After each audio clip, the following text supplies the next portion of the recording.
रिमझिम फुहार में दिलवा मचल जाए। तोहरे मीठ मुस्कान से मनवा बहक जाए।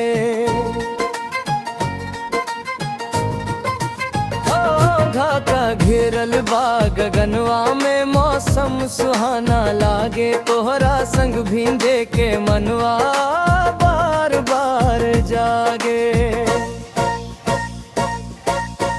हरी हर डारिया पवन चले धीरे धीरे। तोहार याद सतावे सजनी नैनवा रहे भींगे। बजेला ढोलक ताल में झूमे सगरी गां। तोहरा नाम के धुनिया गूंजे दिलवा हो जाए बेहार।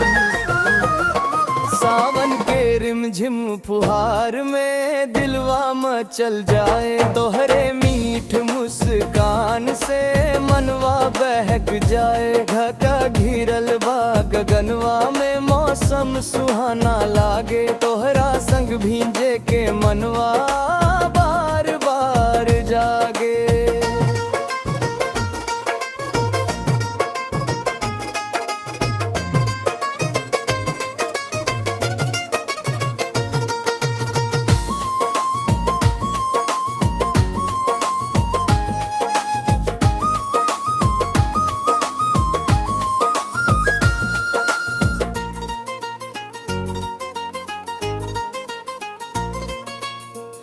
बादर बरसे झमाझम धरती महके आज। तोहरे बिना सुना लागे सजनी हर अंदाज। बांसुरी के मीठ सुरवा मन में रंग भर दे। तोहरा प्यार के सावनवा जीवन भर तर दे। ए सजनी अजाना करीब सावन के मौसम में करदा दिलवा नसीब।